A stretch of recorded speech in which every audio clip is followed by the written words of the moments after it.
abaprofeti mandulo kumemeza. Bom dia, tudo bem? Todos me escutam bem?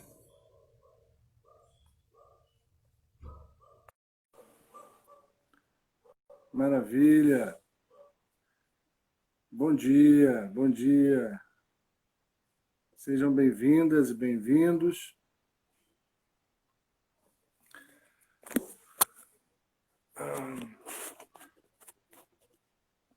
Deixa eu ver se... Serginho, tá me ouvindo bem? Estou te ouvindo bem. Só estou com a imagem congelada aqui. Mas você está vendo eu me movimentar? Tô te vendo movimentar. Então isso é o que importa. Mas você me enxerga bem?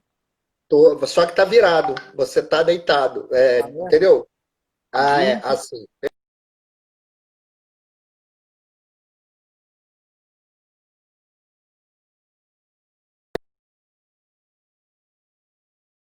Duas estão recebendo automaticamente. Não, Você... está deitado. Está de lado, está de lado. Está de Ah, lado. E assim fica na posição correta. mas eu já...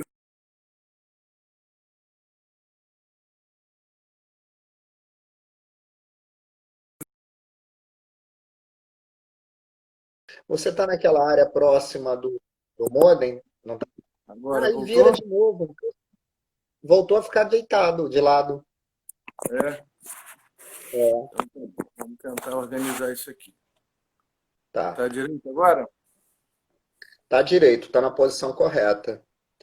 Legal. Você tá naquela posição perto do modem, né?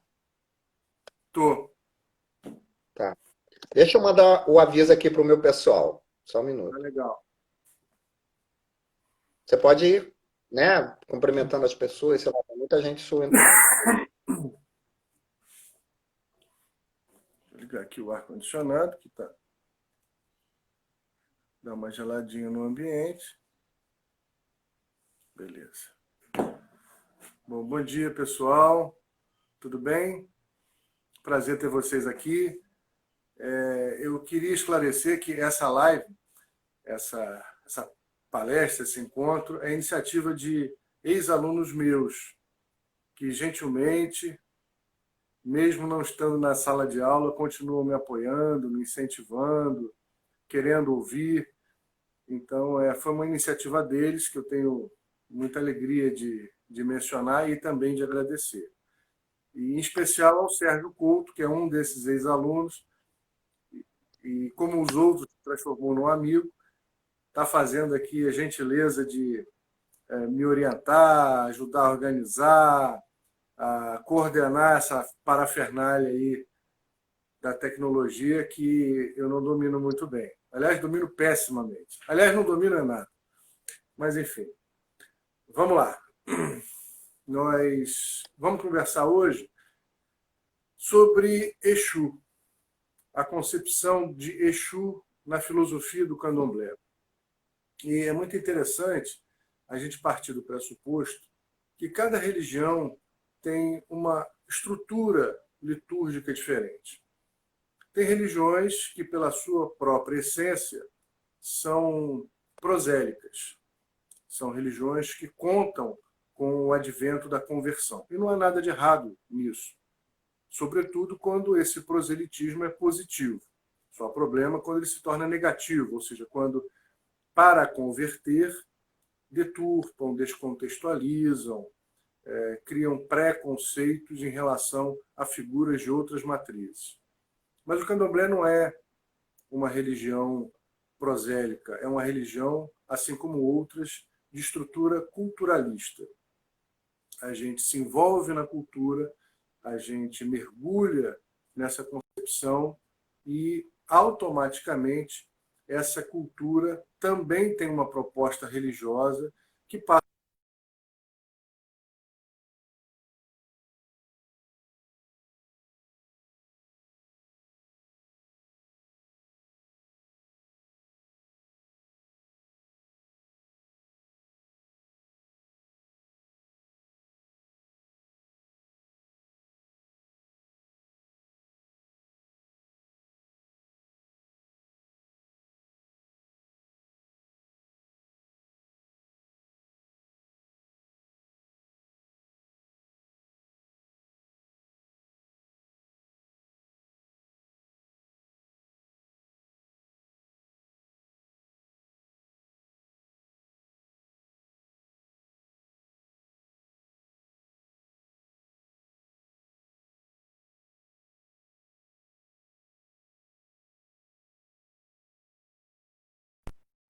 apenas, como se fosse pouco, a partir do entrosamento da vida.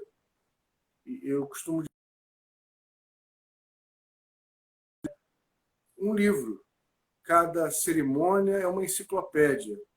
E se a gente for esmiuçar, se a gente for ler as entrelinhas, se a gente se dispuser a tentar decodificar esses símbolos, vai nos oferecer um sem número de informações, de percepções, etc.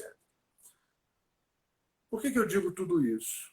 Porque é fundamental a gente adentrar nesse mundo, a gente se permitir enxergar o mundo por esse prisma, para que a gente possa compreender como a filosofia do candomblé, como a filosofia que é calcada naquela matriz africana, a Yorubá, no nosso caso, nos oferece as explicações, nos oferece as percepções de mundo e por aí afora.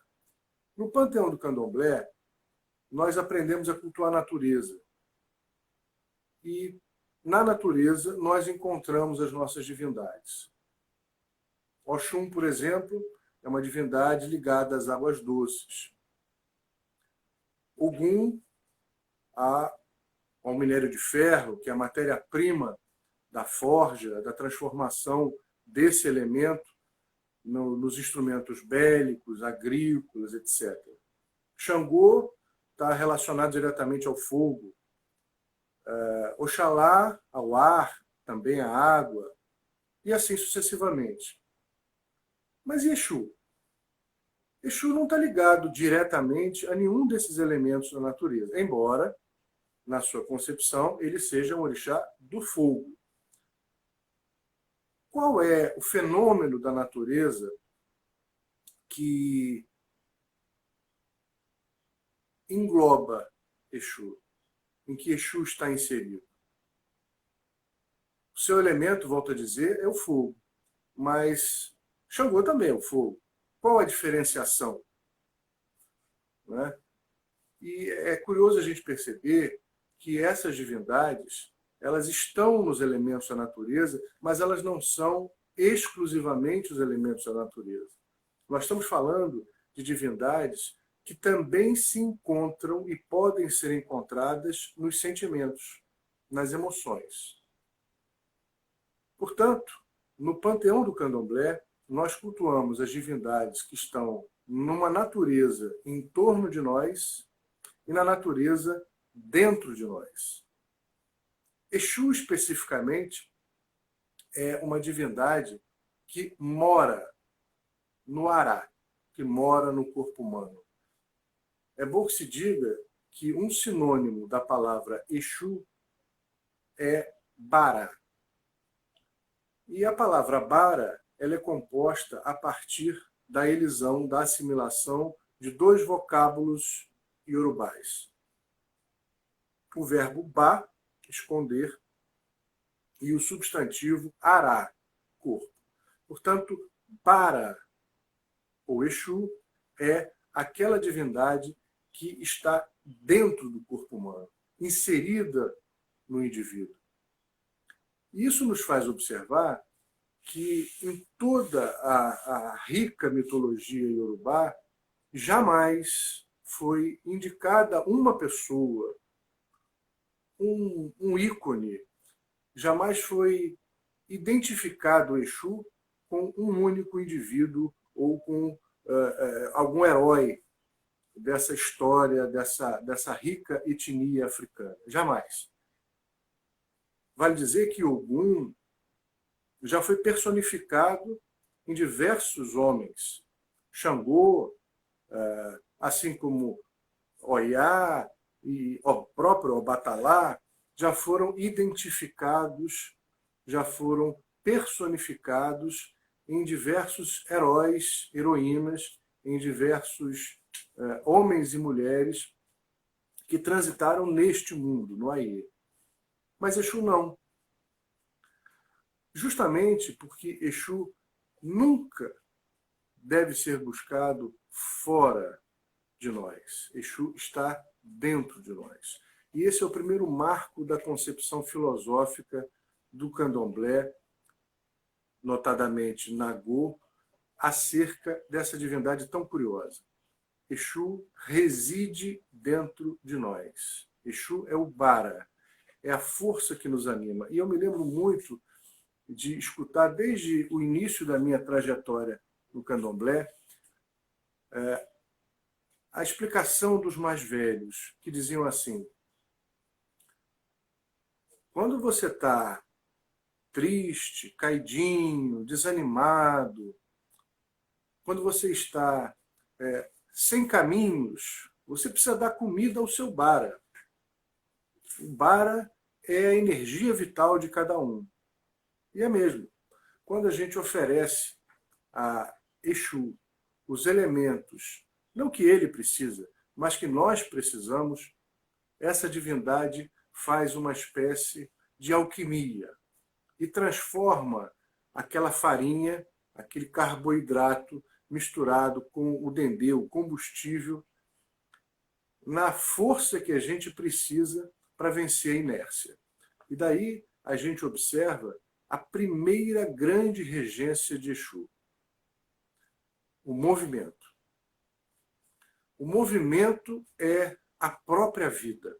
Uma vida inerte, uma vida improdutiva, uma vida que não reproduz vida no sentido de dar continuidade, de se fazer presente, de aproveitar a oportunidade, ela não é bem observada, não é bem vista na concepção iorubá.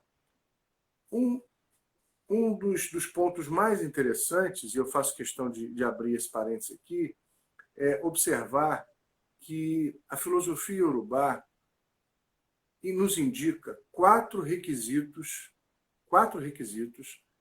para a vida plena neste mundo, para a vida plena neste corpo. São eles: Ori, a cabeça.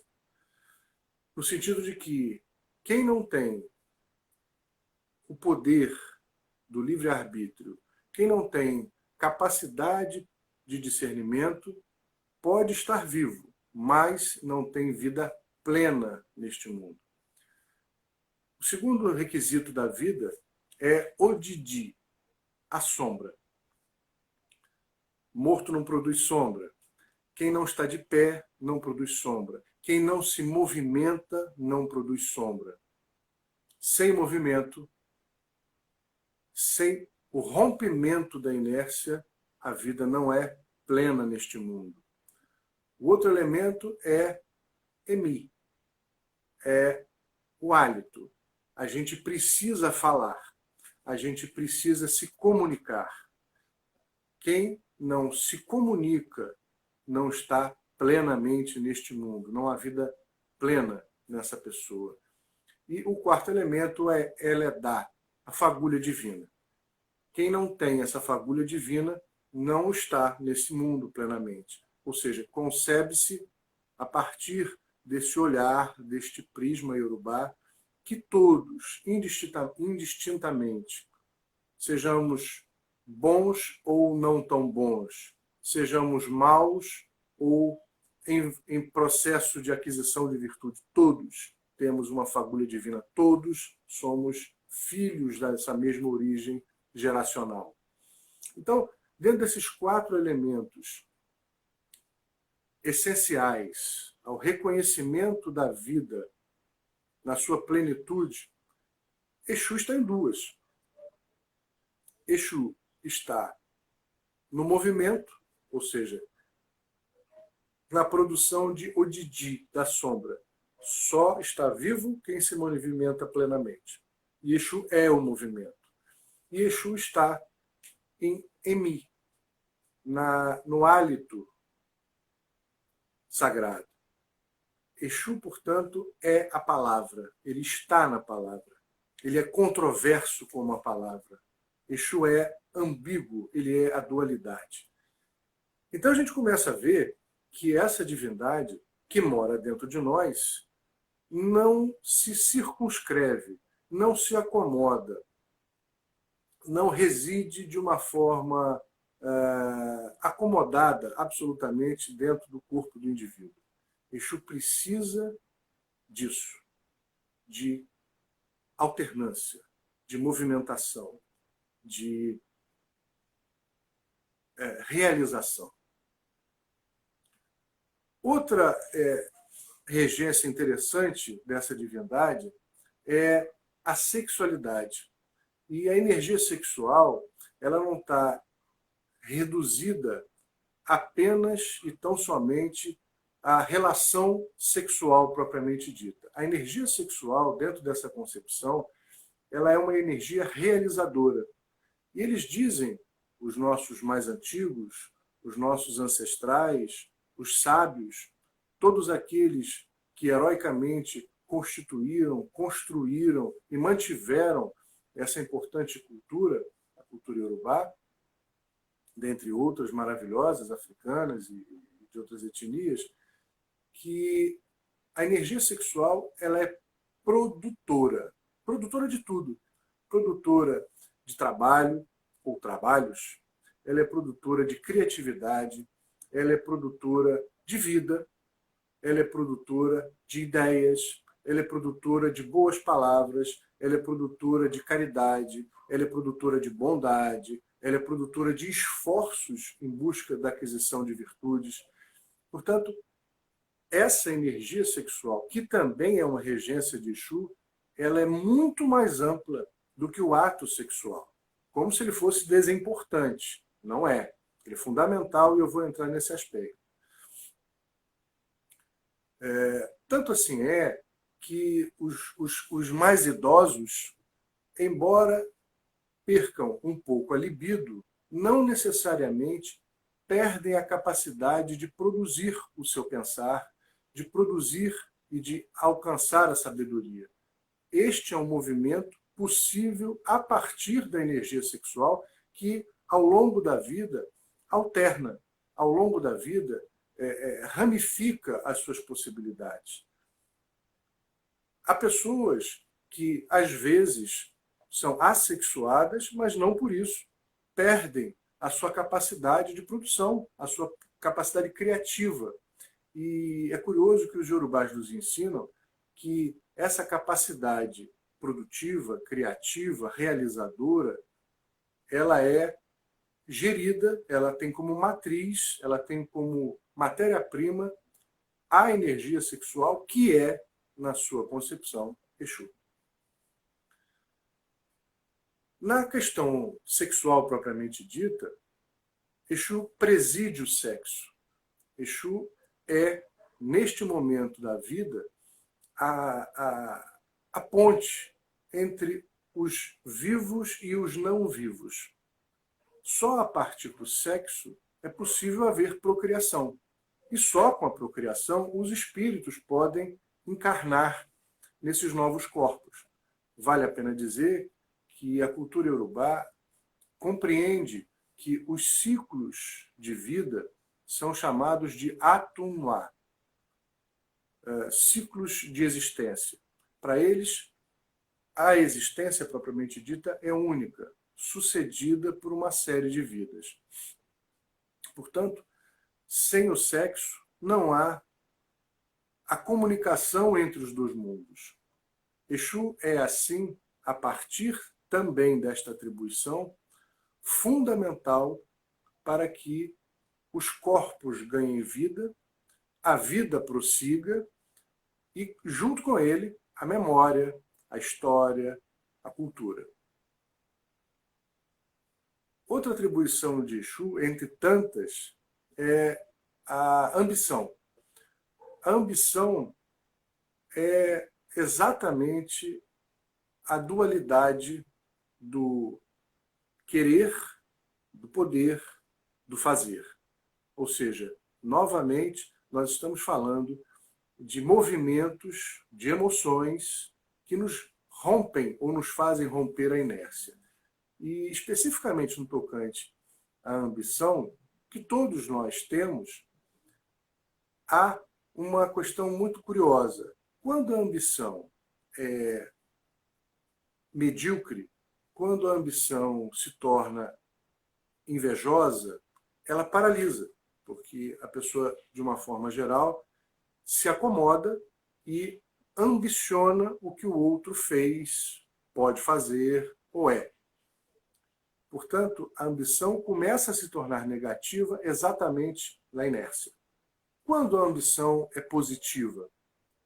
Quando ela propulsiona a gente que está inspirado, que está desejoso daquilo que o outro fez, daquilo que o outro pode, daquilo que o outro é, a também seguirmos esse nosso caminho. No movimento, a ambição se torna favorável, positiva.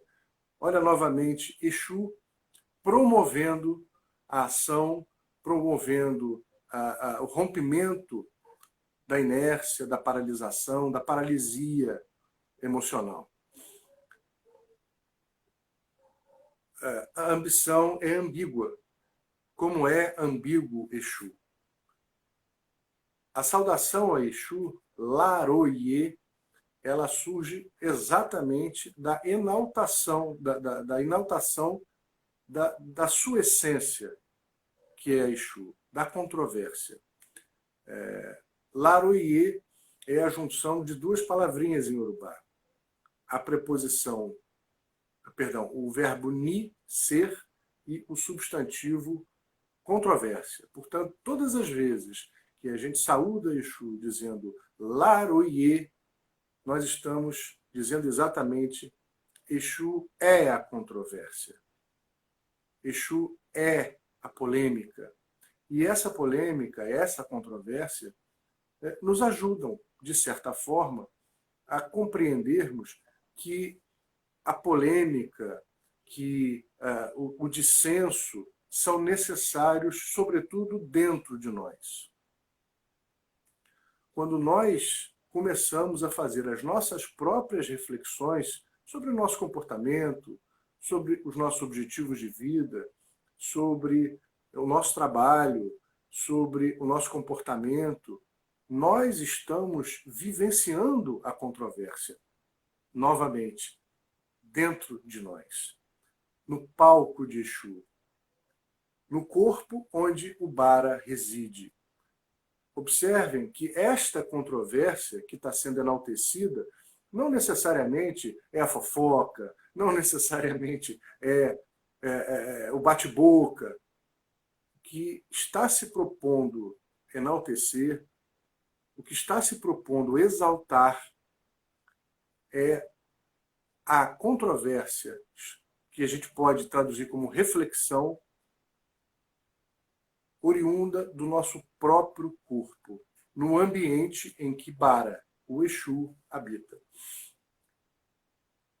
Exu começa a ser demonstrado para a gente como uma das divindades desse rico panteão iorubá, das mais importantes, sem querer arrumar confusão com ninguém, sem querer arrumar polêmica, esse tipo de polêmica com ninguém. É claro que todas as divindades são importantes, mas Exu é exatamente o interlocutor entre os homens e os outros deuses. Ele é o transportador das oferendas. Olha que curioso. Um dos títulos de Exu exalta exatamente esse seu atributo. Como o Exu é um intermediário, por que ele se ocuparia de fazer esse papel de interlocutor, de interventor entre homens e deuses? Os homens não podem se referir diretamente à natureza, às outras expressões da natureza. Os homens não podem falar diretamente com os deuses. E não falam? Claro que falam. E os deuses respondem, não há dúvida. Mas, novamente, filosoficamente, a gente está percebendo que se Exu mora no corpo, se Exu, o Bara, é a energia escondida dentro de nós, aquela energia que nos propulsiona, que nos dá vida, que nos dá movimento, nós estamos falando de um intermediário que é o corpo. Olha que curioso. Aliás, vale a pena dizer que nas práticas do candomblé, o corpo, quando é iniciado, para essa religião, ele se torna um altar vivo, um altar que anda, que ri, que chora, que goza, que se locomove, como Exu. Então, o nosso corpo, onde habita Exu, é o intermediário. Afinal de contas, aqueles que entram em transe, aqueles que participam dos cultos, mesmo sem a incorporação, são corpos mediúnicos, que fazem a mediação entre o material e o imaterial. O Gans e Equedes não entram em transe, mas eles fazem também o papel da intermediação, aliás, riquíssimo, importantíssimo, também fundamental, fundante. São eles que ajudam a organizar a comunidade, são eles que transmitem os recados do sacerdote ou da sacerdotisa, são eles que, a contrário do senso, levam ao sacerdote e à sacerdotisa, muitas vezes, não só recomendações, não só alertas, não só precauções, mas também indicativos daquele e daquela filha, daquele e daqueles componentes da comunidade que estão precisando de um auxílio especial, de uma palavra, de um acolhimento. São intermediários, são médiums nesse aspecto. E o corpo que entra em transe, o corpo, portanto, que faz a interseção entre o imaterial e o material, rompem o tempo. E o rompimento do tempo é uma outra atribuição de Exu. O Oriki diz assim: Exu matou um pássaro hoje com a pedra que jogou ontem. Ou seja, Exu é a desconstrução do tempo. Exu é a revolução do tempo. E para a cultura iorubá, esse tempo não é um tempo linear, ele é um tempo sincrônico, onde passado, presente e futuro coabitam, coexistem. Mas coexistem aonde? No corpo. O nosso corpo carrega geneticamente memórias ancestrais. O passado não ficou lá, o passado está presente. Todos os nossos gestos, todos os nossos modos, todas as nossas concepções não começaram exatamente neste momento presente. Eles são oriundos de experiências positivas ou negativas, de convivências favoráveis ou desfavoráveis que nos ajudaram a constituir o que hoje apresentamos, o que hoje nos constitui. O passado não está lá, o passado está aqui. E do mesmo modo, tudo que a gente realiza nesse momento presente não está reduzido a este segundo, a este minuto, nem a esta hora. São produções, são realizações, são concepções que estão visando algo futuro. Uma vida melhor, uma melhor posição no trabalho, um maior entendimento educacional, o melhor para o futuro dos nossos filhos, dos nossos entes, dos nossos amigos, de nós próprios, da nossa sociedade. Enfim, passado, presente e futuro coexistem. E os iorubás já percebiam isso há milhares de anos atrás. Nas cerimônias em que há o transe mediúnico, a gente pode perceber que no mesmo espaço geográfico, no mesmo espaço físico, ao mesmo tempo, passado, presente e futuro se encontram. No transe, naquele momento, um ser, uma força, um ancestral do passado se fazem presentes. E a gente abraça esse ser do passado, rogando, pedindo, clamando por algo que há de acontecer no futuro. Então, a todo momento, nessa constituição, Exu, que mora no nosso corpo, promove esse rompimento, essa verdadeira revolução acerca do tempo. Outra concepção interessante no que diz respeito às atribuições de Exu é a palavra. E a palavra é o fio condutor de toda essa cultura. Vale dizer que a cultura iorubá é ágrafa, é não escrita. E tem esse alicerce, não é por falta de lápis, nem por falta de caneta. Até porque eles sabiam grafar, e grafavam. Há milhares de anos, os Odu, né, os caminhos, eram escritos, eram simbolicamente grafados.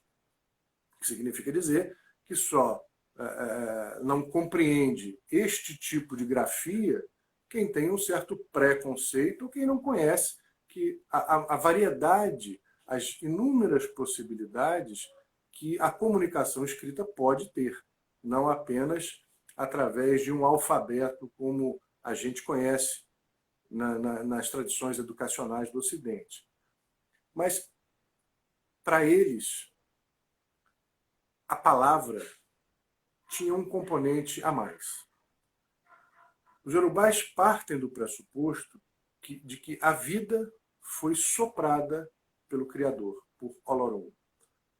Através do seu hálito, Olorum, do seu emi, Olorum soprou vida e animou os corpos. A vida, portanto, surge a partir deste sopro divino.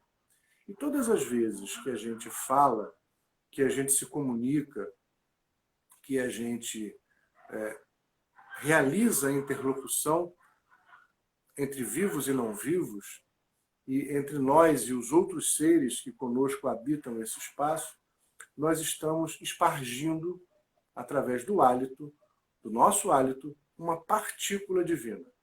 Por essa razão, a palavra tem axé, a palavra constrói, a palavra viabiliza, a palavra realiza. E se a palavra é Exu, notem novamente que essa divindade está fazendo uma interlocução entre o ente divino e nós. Essa divindade novamente está fazendo a interlocução entre nós e os outros seres, através da palavra. A palavra, então, ela costura a relação entre os vivos e os não vivos. A palavra costura as relações sociais. A palavra garante a memória. E faço aqui um parênteses, abro aqui parênteses para dizer o quanto a memória é essencial nessa cultura. Vejam que há uns anos atrás, todos nós sofremos muito, ficamos muito impactados com aquela cena terrível do Museu Nacional da Quinta da Boa Vista, aqui no Rio de Janeiro, lambendo em chamas. A sensação que nós tivemos, todos, é que a nossa memória, a nossa história foi consumida pelo fogo. Mas esse povo veio para cá sem trazer um baú, sem trazer um relato escrito, sem trazer absolutamente nada de material como registro da sua história, da sua memória milenar ancestral. Curiosamente, apesar disso, foi justamente o fato de não ter registro físico que assegurou a manutenção dessa cultura, porque ninguém segurava a palavra. Aqueles homens e mulheres que vieram escravizados passaram por torturas, por violências diversas, por tiranias inimagináveis, mas a palavra os tornava sempre livres.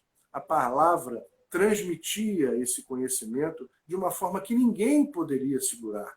E olha que eles tentaram proibir o idioma original, eles tentaram proibir os seus nomes de origem, os seus registros históricos, a sua identidade. Eles tentaram de tudo, mas a palavra rompeu com tudo isso. A palavra contornou, a palavra vazou, a palavra perfurou todas essas maldades, todas essas tentativas vãs de segurar a cultura iorubá. Essa palavra é Exu. É dessa palavra, é dessa força que nós estamos falando. E essa palavra, então, mesmo sem um museu, mesmo sem um arquivo, mesmo sem bibliotecas, mesmo sem escritos, mesmo sem escolas convencionais, sem paredes, sem lousa, essa palavra jamais foi detida. Este é o poder de Exu. Nessa concepção, a escola não tem muros. A escola é a própria natureza. Nessa concepção, o corpo onde habita Exu é a própria lousa e a palavra é o giz que nela registra as suas impressões. Nessa concepção, Exu é a viabilidade da vida, é a garantia da disseminação da cultura, é o transmissor dos conhecimentos, é o chão em que a gente pisa. Afinal de contas, quando o Exu é narrado no mito da cosmogonia iorubá, quando o Exu é apresentado na gênese dos iorubás, ele é simbolicamente descrito como Yangui. Nas palavras da Juana Elbaine dos Santos, a protoforma universal, a primeira forma individualizada de vida. Exu é criado, Exu surge como energia vital antes mesmo dos homens serem criados, porque sem essa energia não haveria a criação. Exu, então, como Yangui, é associado à laterita, à pedra laterita, ao solo laterítico. E a laterita, segundo os especialistas, dizem que é um tipo de solo muito rico em hidróxidos de ferro e de alumínio. É um solo muito avermelhado, que tem uma reação diferente. Ao contato com a chuva, com a água, ele não elameia, não se torna puramente lama, mas ele solidifica, ele enrijece e se transforma em pedra. Ele é curioso, ele é atípico como o próprio Exu. Esse solo laterítico, solo avermelhado, é muito comum em ambientes, em lugares quentes e úmidos, assim como o chão da região da Nigéria, onde brota o culto a Exu. Portanto, quando o Exu é associado ao solo laterítico, nós estamos filosoficamente compreendendo que Exu é o solo dos iorubás, é o chão que eles pisam. Exu é, assim, o palco da realização da vida, da história, da memória. É sobre este chão que a vida se garante. Ele é o solo, ele é o exemplo da materialidade. Ele constitui a viabilidade na Terra. Então, nós estamos falando de uma divindade que, para os iorubás, é a própria estrutura da matéria, a própria estrutura da sociedade. Se eu fosse cristão, eu diria que compreender a filosofia iorubá acerca de Exu é crucial. Mas como eu sou candomblecista, e nada contra os cristãos, absolutamente, muito respeito por Jesus Cristo, mas fazendo esse paralelo semântico, eu diria que compreender Exu não é crucial. Entender a energia dessa divindade é exúdico. E assim eu encerro essa nossa exposição e deixo aberto o espaço para a gente bater papo, para a gente responder eventuais perguntas, enfim, para a gente interagir. Serginho, você me escuta? Como é que a gente responde aqui a essas as perguntas do pessoal?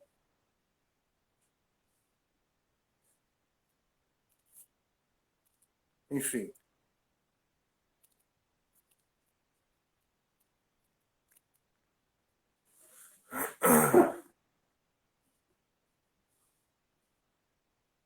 Eu não consigo ver aqui quem é que está mandando perguntas. Eu vejo aqui Elaine, Marta Lontra, Max, tudo bom, meu filho? Brigitte, Aroiê, Carla. Oi, Robertinha, Sérgio Luciano. Ah, peraí, tem uma pergunta aqui, mas é muito rápido, eu não consigo dar conta disso tudo, não. Deixa eu tentar entrar aqui.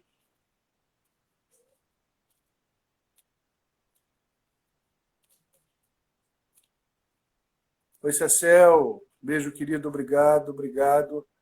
Fernanda, Andrezinho, Cássio. Deixa eu tentar enxergar aqui se tem alguma pergunta, algum comentário.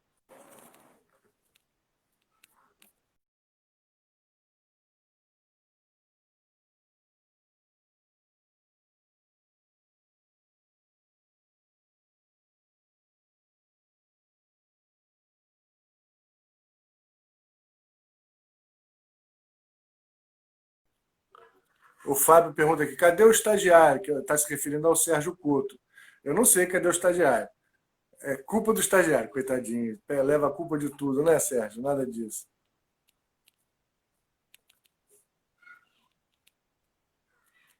Saudades, professor.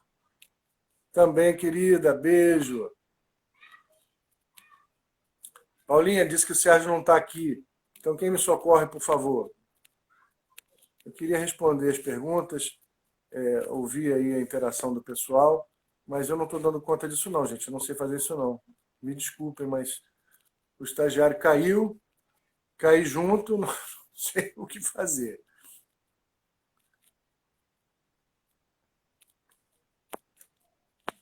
Eu não sei fazer aqui, ó. A Alda está aqui, tudo bom, Alda? Julio Wong. Tem que aceitar o Sérgio de novo. Cadê? Eu já acertei, já adicionei o Sérgio. Está aguardando o Sérgio Couto, mas Sérgio Couto não apareceu, tadinho. Deve ter caído pelo caminho.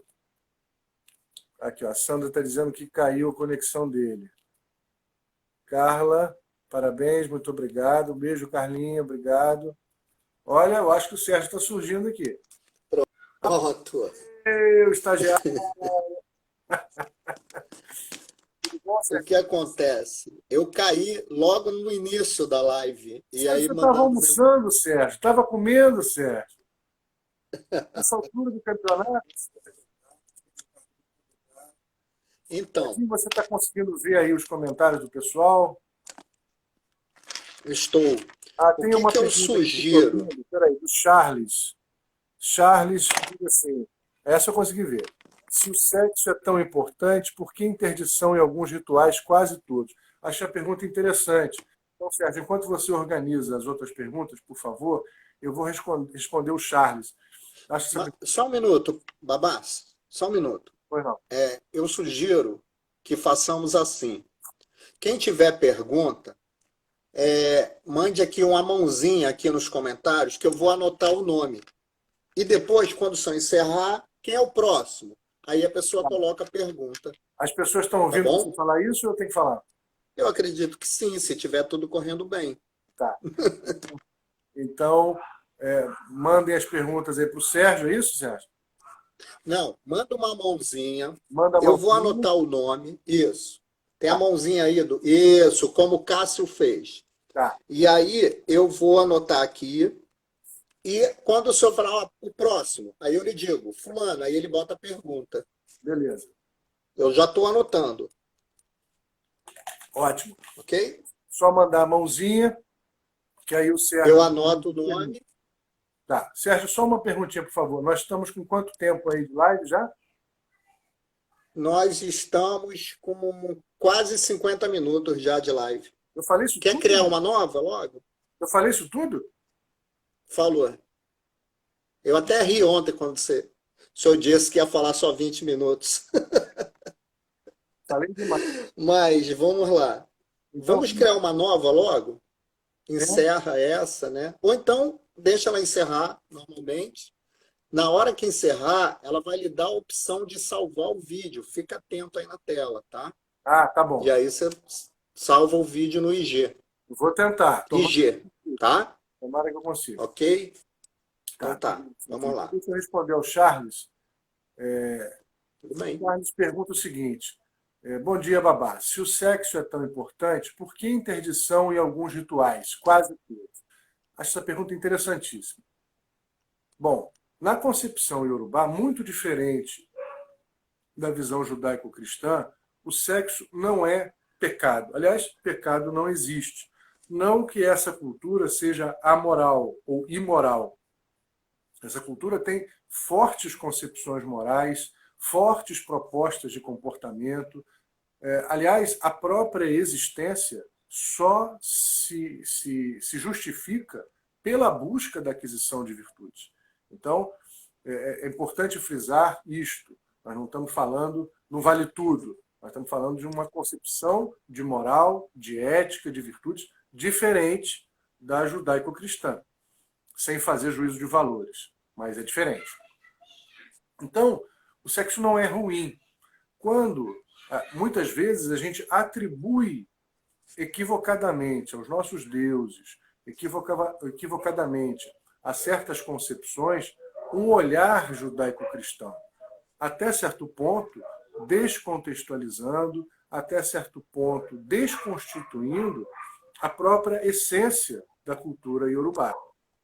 Nesse aspecto, o sexo recomenda-se não ser feito antes de determinadas cerimônias e rituais, não porque ele é pecaminoso, entre aspas, não porque ele é ruim, não porque ele faz mal, mas porque a gente precisa estar com o corpo descansado. E acredita-se que o sexo seja também uma grande fonte de energias. Portanto, a prevenção em relação ao sexo não é pelo preconceito de que o sexo seja negativo, mas que o corpo precisa estar pleno em energia.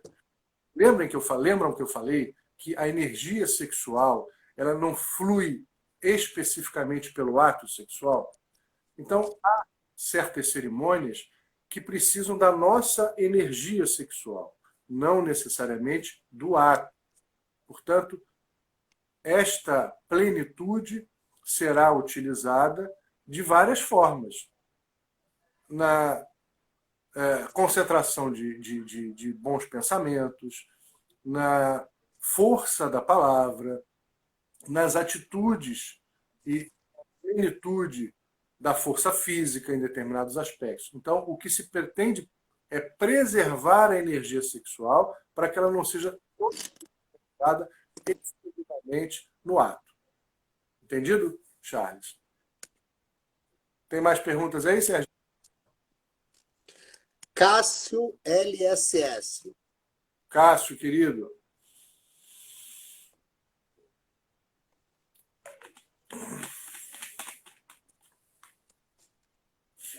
O que o Cássio pergunta? Aí ele coloca a pergunta agora. Essa é a ideia. Ele só levantou a mão. Eu estou vendo uma aqui. Você tem alguma outra aí, Sérgio? Não. Não, é a do Cássio que está aí. Pai Márcio, quando falamos em EMI, como a palavra divina, podemos considerar, está vendo essa pergunta? Como Não. a comunicação independente de emissão sonora ou não. Conseguiu entender? Não, Quer que repete. repete? Pai Márcio, quando falamos em EMI como a palavra divina, podemos considerar como a comunicação independente de emissão sonora ou não? Falo em relação aos irmãos com deficiência na fala e oralidade. Ótima pergunta também, Cássio. É curioso, porque esta palavra deficiente, ou esta expressão pessoa com deficiência, a ideia de deficiência, a ideia de corpo que não tem a plenitude das condições, não existe na concepção iorubá. é muito interessante a gente perceber como essa cultura é inclusiva, como essa cultura abre um leque interessantíssimo, enorme, de possibilidades e de percepções de mundo e de vida. A ideia de corpo deficiente ou de pessoa com deficiência não existe, porque para o Iorubá nós escolhemos o nosso próprio destino antes de nascer. Miticamente, nós participamos de uma audiência aos pés do Criador e, nesse momento, a gente escolhe o nosso próprio trajeto, o nosso próprio destino, o nosso próprio percurso. E essa escolha é feita de acordo com as virtudes que a gente vai buscar naquela vida. Portanto, todos os elementos que existem no nosso destino, no nosso Odu, são elementos que nos ajudam, são elementos que se transformam em verdadeiros catalisadores para a aquisição das virtudes. Portanto, é o corpo o veículo para esse trajeto. E o veículo é adequado ao transporte, ao percurso e à carga que a gente vai carregar. Se eu vou levar uma caixa de livros, eu posso colocar no meu carro de 4 lugares. Mas se eu vou levar 1 tonelada de livros, eu preciso de um caminhão. Guardadas as devidas proporções, o que eu estou querendo dizer é que não existe corpo defeituoso na concepção iorubá. Todo corpo é um veículo adequado ao percurso, ao trajeto e às virtudes que nós pretendemos adquirir ao longo daquele trajeto. Essa é a primeira explicação acerca dessa complexa pergunta do Cássio, muito interessante. Quando o Cássio pergunta, então, especificamente, se a palavra ou a falta da palavra verbalizada é um problema para o fluxo da energia de Exu, eu digo que não necessariamente, porque o que eu me refiro é a comunicação. A palavra é uma figura de linguagem nesse aspecto. Nós estamos nos referindo à comunicação no aspecto lato, no aspecto mais amplo. Há várias formas de se comunicar, sempre muito eficientes e sempre muito capazes de manter a transmissão de conhecimentos, de manter a interlocução, tanto a vibração da sociedade. Está explicado, Cássio? Ana Paula. Ana Paula, pode colocar sua pergunta, por favor. Ana Paula 2x. Eu estou vendo aqui. Da Ana Paula eu estou vendo. As pessoas ainda fazem uma relação com os Exus cultuados na Umbanda e as divindades da qual eu falei. Poderia nos explicar essa diferença? Sim, muito pertinente sua pergunta também, Ana Paula. Exu é uma divindade cujo culto na cidade de Igbe, no sudoeste da África, na atual Nigéria. Essa concepção divina se espalhou por diversas outras regiões da África. Exu, portanto, é cultuado em várias localidades geográficas distintas na África, posso dizer até no Brasil, em Cuba, no sul dos Estados Unidos, no Haiti, enfim, lugar. Lá mesmo no continente africano, ele se capilarizou por várias regiões. Mas no Brasil, além da divindade Ubara, há também as entidades da nossa querida Umbanda, da nossa religião co-irmã, que também são denominadas de Exu, porém com um conceito filosófico um pouco diferente. Se Exu, para os iorubais, é uma divindade, na Umbanda, nós denominamos de Exu entidades, guias espirituais, que não são propriamente divinos, mas que ocupam a função de ancestrais, de espíritos que já viveram aqui, que já transitaram o seu destino estão do outro lado, como não vivos, nos orientando, nos ajudando, nos apoiando num trabalho maravilhoso e muito importante, mas diferente filosófica e essencialmente daquela que é a concepção Exu Orixá. Babá, faltam 4 minutos. Quer uma outra pergunta? Como vai fazer? A minha dúvida é a seguinte: se eu encerrar aqui, vai gravar de uma vez ou a gente perde? Não, pelos testes que eu já fiz, grava, mas deixa encerrar automaticamente Não vamos correr e risco. aí a gente cria uma nova live, entendeu? Correr risco. Tá bom. Tem Ok? mais alguma Então pergunta? é Nepomuceno agora. Nepomuceno, pode colocar sua pergunta, por favor. Você já colocou, pode colocar de novo, por favor.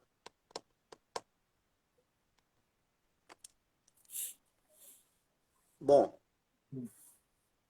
tem o Johnny também. Ah, o Johnny navega. Oi, Johnny.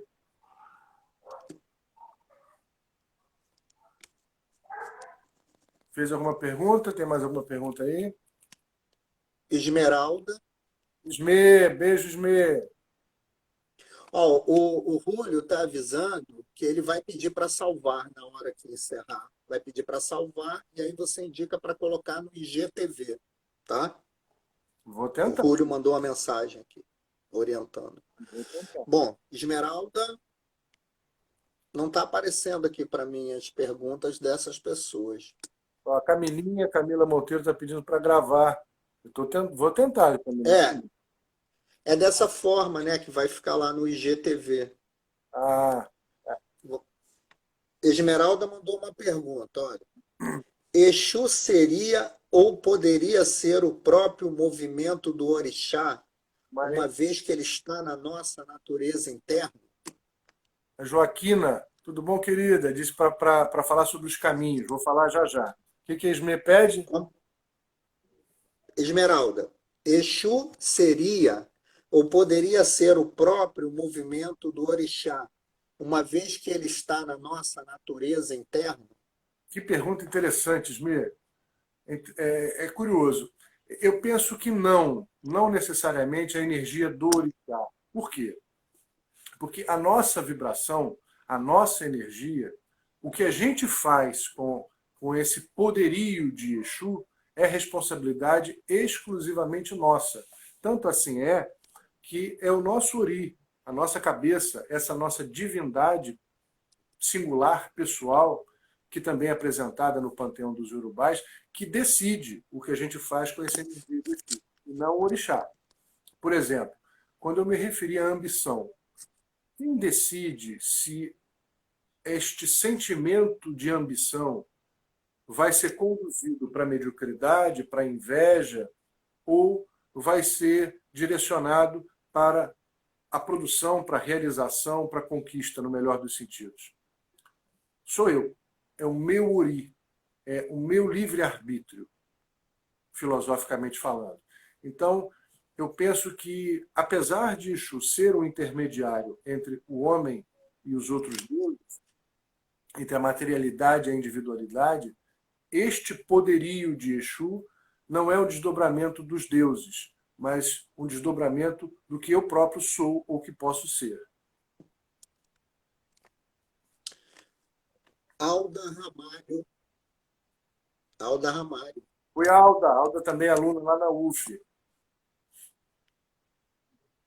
Já está encerrando, né? Já são 12:00 em ponto, vai encerrar a qualquer minuto. Pessoal, como há um número grande de perguntas, se vocês toparem, a gente fica aí mais uma. Será que eu consegui? Não sei. Tomara que tenha conseguido. Bom, eu acho que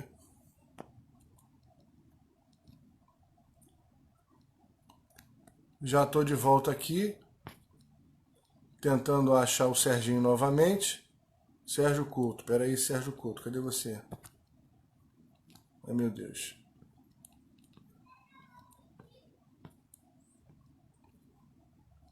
Eu vi o nomezinho dele aqui. Vânia Couto. Vânia também é bem-vinda. Estou tentando achar o Serginho para o Serginho me ajudar aqui no Peraí, Sérgio. Sérgio Couto. Oi, Luiz, tudo bom? Tudo bom, Felipe? Oi, Márcia, Cristina, tudo bom? Felipe Cunha, Fernanda Nery. Oi, Fernandinha, tudo bom? Como é que tá o Fábio? Oi, Luana, tudo bom, meu bem? Karen.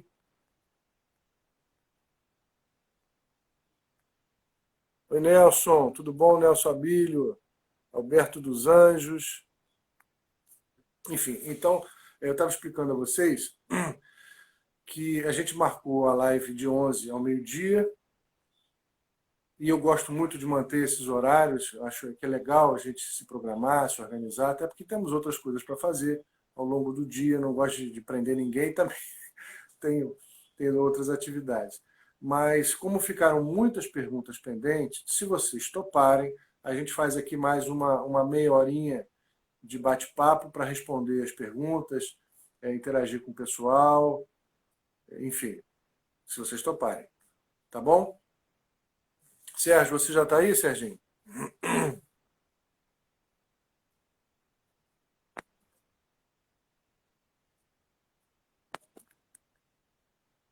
Tem mais alguma pergunta aqui para que a gente possa atender?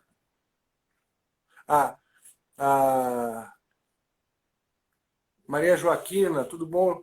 Tudo bom, querida? Aluna também lá da UF, muito querida. Pediu para eu falar um pouco sobre os caminhos. Pois bem, eu acho muito importante, não que seja essencial para se professar o candomblé, não que seja essencial para se transformar ou para vivenciar como um adepto do candomblé, mas eu acho muito importante que a gente possa estudar o idioma iorubá à medida em que, quanto mais a gente compreende essa linguagem, mais a gente consegue mergulhar nessa cultura.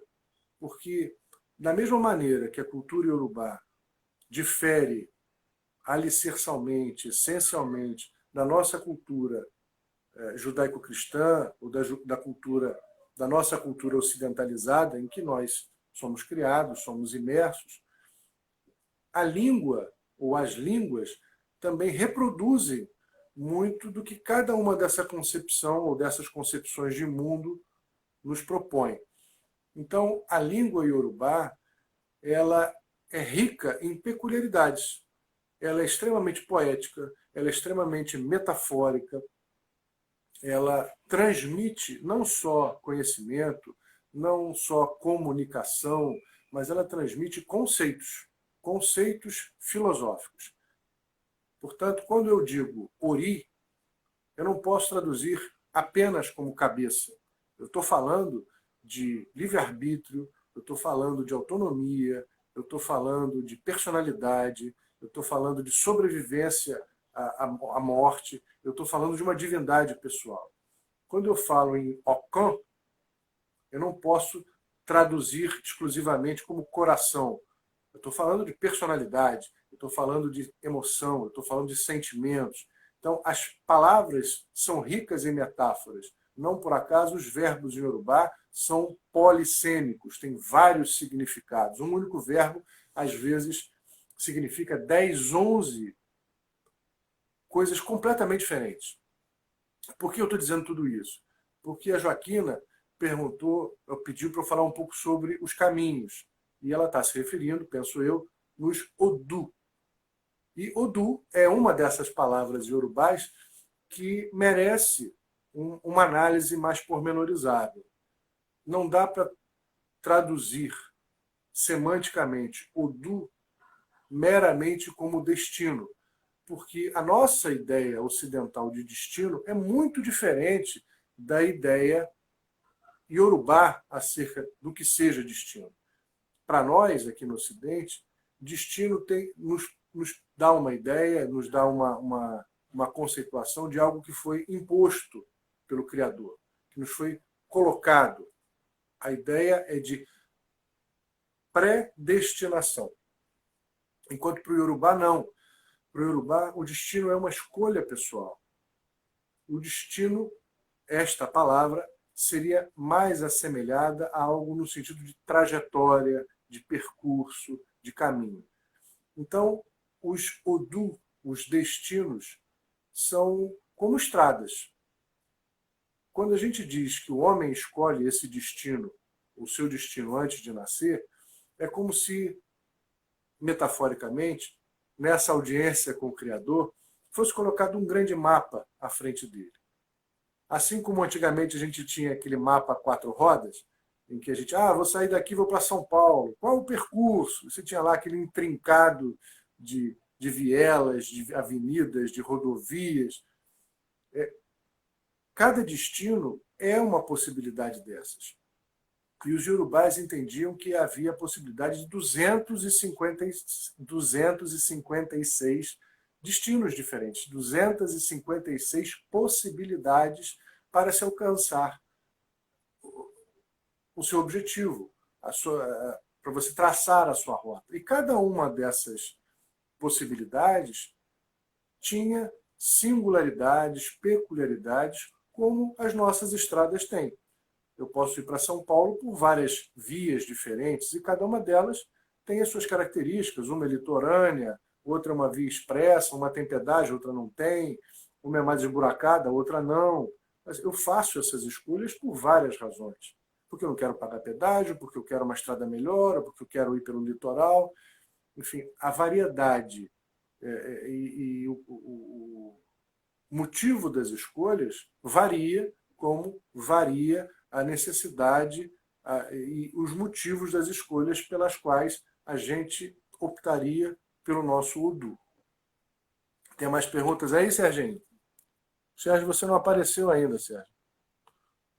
Luana Braz voltou. Tudo bom, Luaninha? Beijo.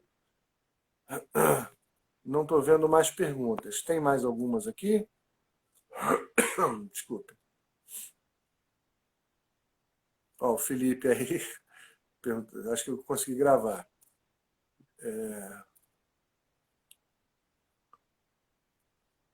Carol, tudo bom, Carol? Leandro, Motumbá Babá, Motumbá Axé. Professor, sua bênção, meu pai abençoe. Leila.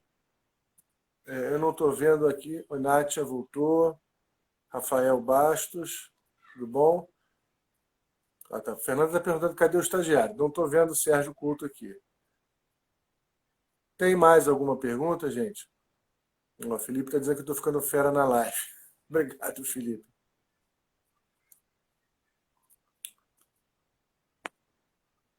Se tiver mais alguma pergunta, a Nátia aqui dizendo que essa live ficou excelente. Obrigado, Nátia. Beijo.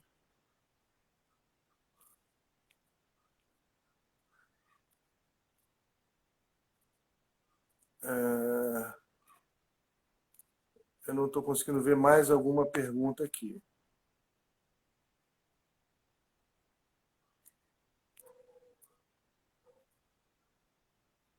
Rodrigo diz aqui, gostaria de fazer uma pergunta. Faz, Rodrigo, que eu não estou vendo a tua pergunta aqui.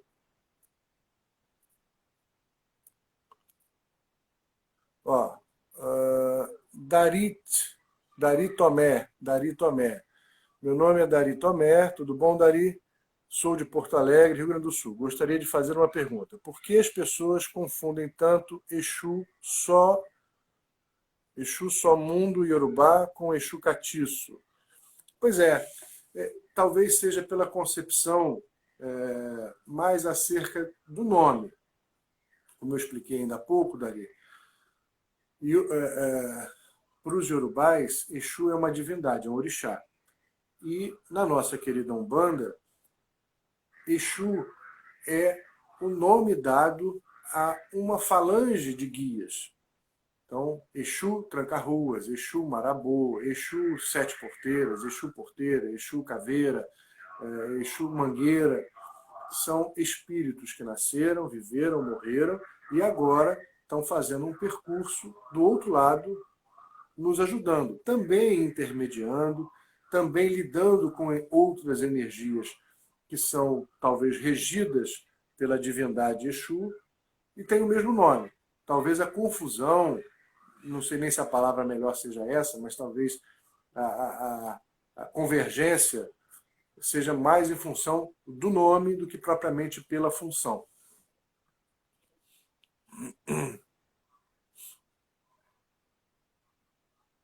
Ó, Rodolfo está dizendo que umas 3 horas é suficiente. Tá bom, Rodolfo. Aqui tem uma sugestão da Raquel, dizendo que poderia fazer uma live só sobre o corpo, conforme a visão iorubá. Ótima sugestão, vale muito a pena.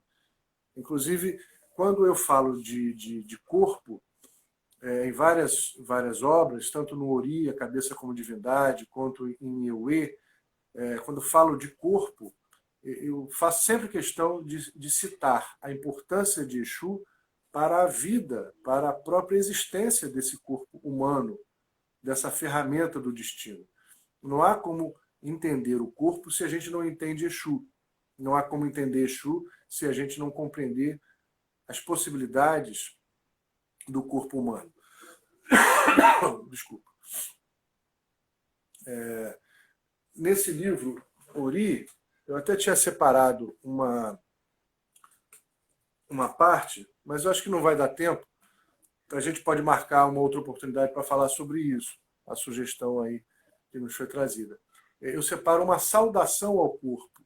E ontem, já dei isso em sala de aula, e ontem eu estava falando com a nossa turma lá da UF, nas aulas por vídeo, exatamente sobre esta saudação ao corpo, Iba-Ará, saudação ao corpo.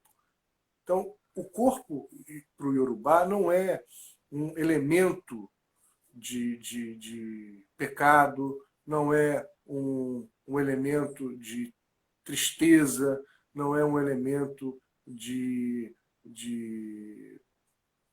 como dizer, de desvio, não é algo que nos aprisiona, mas é o que nos dá liberdade, é o que nos dá viabilidade, é o que nos dá condição de viver, de sobreviver, de transitar pelo nosso Odu.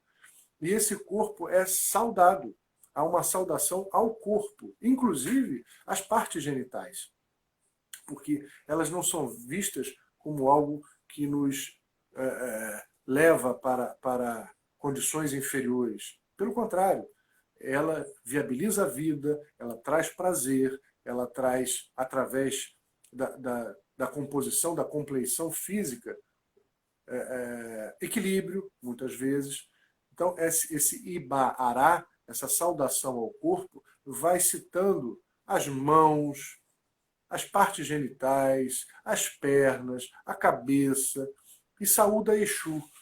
E na saudação a Exu, só vou mencionar aqui rapidinho, na saudação a Exu desse Ibá, quem tem o livro Ori vai ver, está na página 28. Eu não vou ler todo o Ibá, toda a saudação, mas apenas um trechinho em homenagem aí à proposta da Raquel, a sugestão da Raquel. Quando ele diz, no verso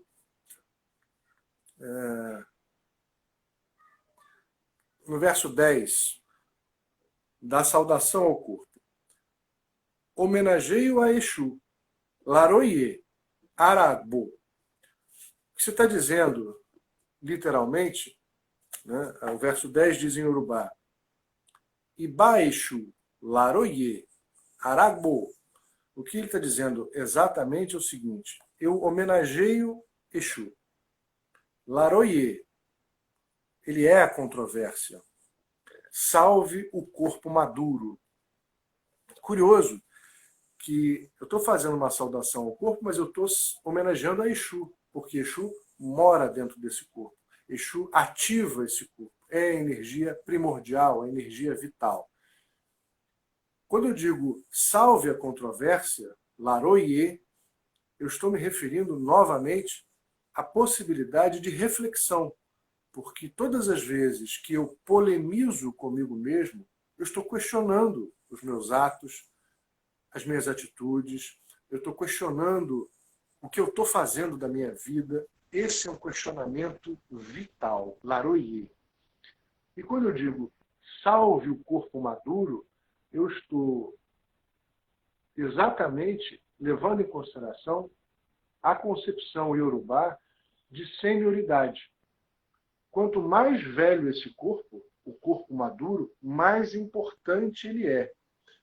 Portanto, na cultura iorubá, diferentemente daquilo que a cultura ocidental, infelizmente, ainda não conseguiu entender, o mais velho é aquele que viveu mais, que experimentou mais e que, portanto, tem mais sabedoria, tem mais importância a partir desse seu saber.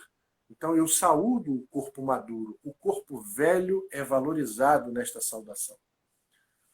Viu, Raquel? Só uma pitadinha aí do que a gente pode bater o papo no futuro. Vitória, querida, qual o critério de Abicu para escolher sua genitora? Muito interessante. É claro que a gente precisaria ter um dia inteiro para falar sobre isso, ou uma live específica para falar sobre a questão de Abicu. A princípio, o que a gente tem sobre Abicu é que, na escolha dos destinos, nós não tomamos decisões exclusivas, pessoais, subjetivas, que implicam exclusivamente, unicamente sobre a nossa vida. Há escolhas que são convergentes com outras vidas. Há escolhas coletivas. Tanto assim é que no mito que nos ensina a dinâmica dessa audiência com o Criador, é esclarecido que depois da audiência nós vamos atravessar o portal mítico, a Cassó. E lá, nesse portal mítico, nós nos deparamos com o guardião desse portal, o guardião entre o Orum e o Aie, que se chama Onibodê.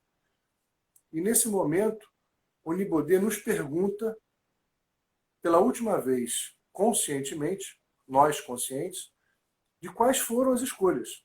Então ele me diz: quem será você? Quem será sua mãe? Quem será seu pai? Quando sua mãe vai morrer? Quando você vai morrer? Com quem você vai casar? Com quantos filhos? Quantos filhos você terá?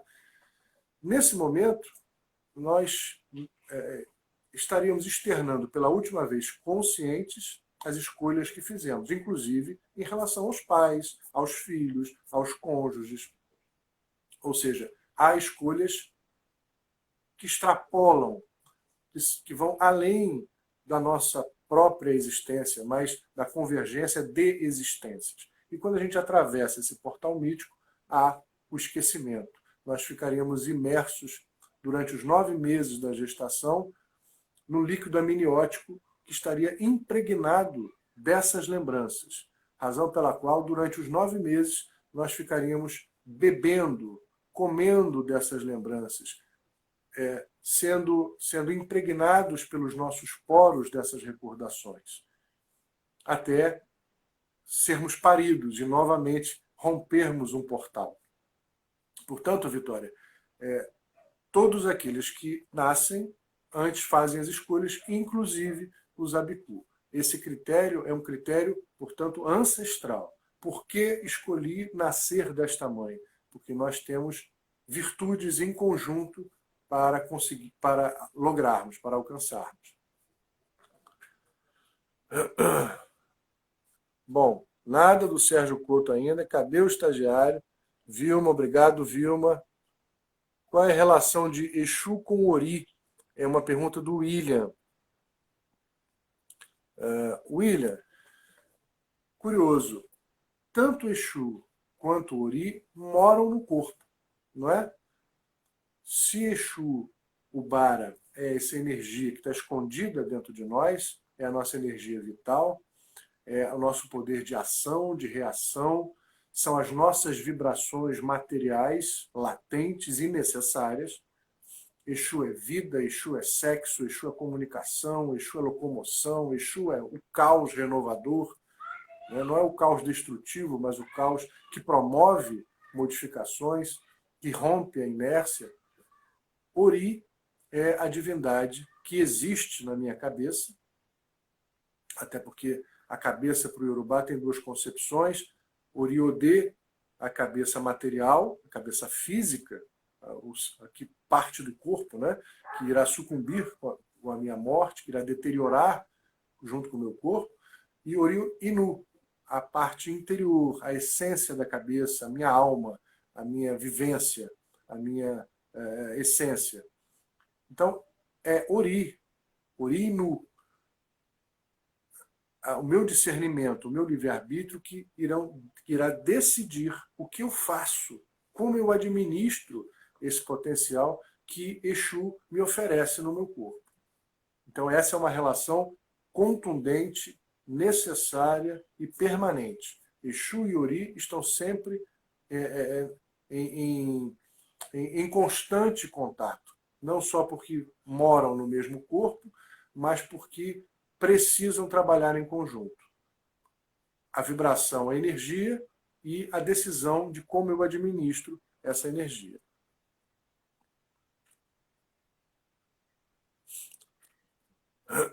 O Leandro, tudo bom, Leandro Cirino, pede para eu falar sobre o fundamento do assentamento de Exu. É interessante essa pergunta também. Dentro do conceito litúrgico do candomblé, nós realizamos assentamentos e de orixá, literalmente o assentamento do orixá. E o assentamento do orixá representa o meu contato com a divindade. Ali eu deposito elementos, símbolos que me conectam com essa força divina, com essa referência, me fazem lembrar das regências que aquela divindade tem. E ao lado desse Igbá, desse assentamento do orixá, existe um recipiente, como a gente costuma dizer, uma quartinha com água. Se o Igbá representa a divindade, o orixá, a quartinha com água representa o meu corpo e a água a minha vida. Tanto assim é que quando a gente encerra a nossa vida neste mundo, o primeiro ato do longo e complexo ritual fúnebre é exatamente pegar aquela quartinha com água, despejar a água para mostrar que já não existe mais vida naquele corpo. Por isso, o candomblé é chamado de culto Lessé Orixá, literalmente aos pés do orixá. O meu corpo, a minha quartinha, está aos pés do Igbá, aos pés do orixá. Da mesma maneira que os assentamentos das outras divindades têm elementos que me lembram, através de símbolos, das energias, das regências dos deuses, também o assentamento de Exu tem o mesmo propósito. Então, ele é constituído, muitas vezes, daquilo que na África se chama de shigidi, o vulto. É uma massa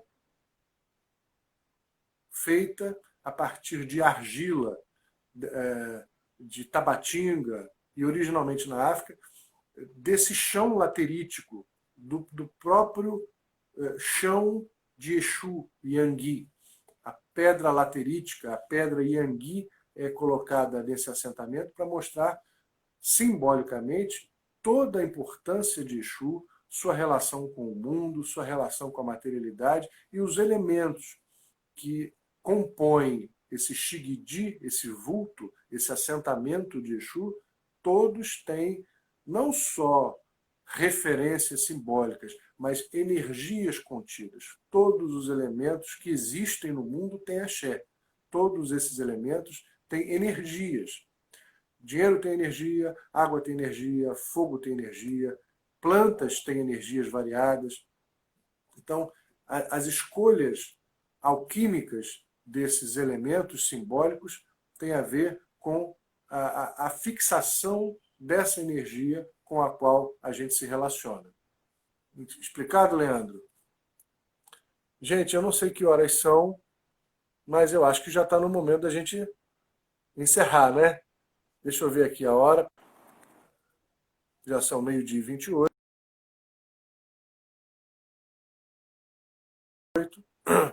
A gente combinou de fazer de 11 ao meio-dia.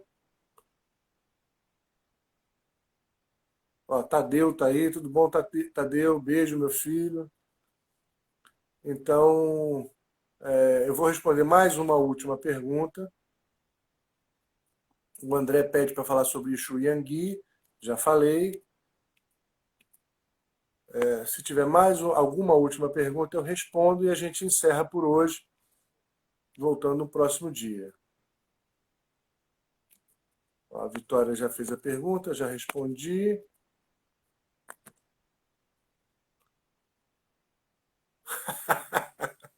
Tadeu. Cássio, muito bem. Cássio pergunta, o senhor poderia falar sobre a iniciação para Exu?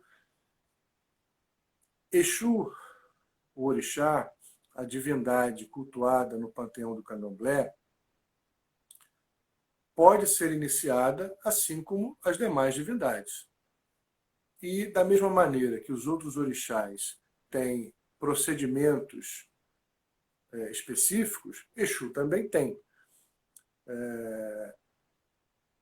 Essa visão de mundo, aliás, como diz uma escritora nigeriana muito interessante, chamada Oyeronki Oyemumi, referir-se aos Yorubais, ou a percepção de mundo dos Yorubais como cosmovisão, é pouco, porque eles percebem o mundo não apenas com um dos sentidos, a visão. Eles percebem de uma forma plural, pluridimensional, com todos os sentidos. Eles percebem o mundo vendo, cheirando, falando, ouvindo, sentindo. Então, ela tem uma palavra que eu gosto muito. Ela diz que não dá para dizer que os Yorubás têm uma cosmovisão, mas uma cosmopercepção. Então, parodiando a Oyeronki Oyemumi, na cosmopercepção iorubá, o homem não se coloca numa posição distinta dos outros seres que habitam esse mundo. O homem não é mais importante do que as plantas, do que os animais, do que os vegetais. Todos os seres habitam este mundo no mesmo patamar, no mesmo grau de importância. Talvez por isso o Yorubá consiga perceber Deus numa planta, como o Iroko, consiga perceber Deus numa cobra, como a piton real. E essas divindades, como o Iroko, que é um orixá, um deus árvore, também pode ser iniciado no ser humano. Portanto, a essência, a vibração, o axé, a divindade desta planta não está circunscrita na árvore. Ela pode me movimentar, ela pode transitar em mim. Eu posso entrar em transe a partir do momento em que eu contacto, ou sou contactado, a partir do momento em que esta força excorpora de mim. Assim é Exu. Exu é uma divindade pessoal, o Bara, ele é uma divindade que mora dentro de mim, mas que eu posso sacralizar o meu corpo para que este Exu, para que este Bara, para que a minha vibração divina possa excorporar. Então, a iniciação para Exu segue os preceitos do Candomblé e tem este propósito específico. Bom, gente, eu agradeço imensamente a todos, a todas, pelo carinho, pela participação, pelo aconchego. Agradeço aí ao Serginho pelo esforço de nos ajudar, a todos que nos acompanharam. Vou encerrar, então, o nosso bate-papo. Já estava previsto para 1 hora, já tem mais de 1h30. E a gente marca, se vocês quiserem marcar uma outra data, aceito as sugestões, inclusive de temas. Né? Lembrando que esta live, que este encontro, este ao vivo, foi uma sugestão de ex-alunos meus, que com muito carinho, com muito aconchego, mantêm essa relação constante de amizade, de carinho, e me incentivaram, me apoiaram para a gente fazer esse encontro. Tá certo? Muito obrigado a todos, a todas, mais uma vez.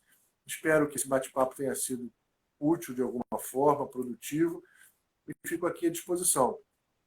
Se vocês quiserem marcar uma outra vez, um outro encontro, mandem as sugestões que a gente agenda aqui.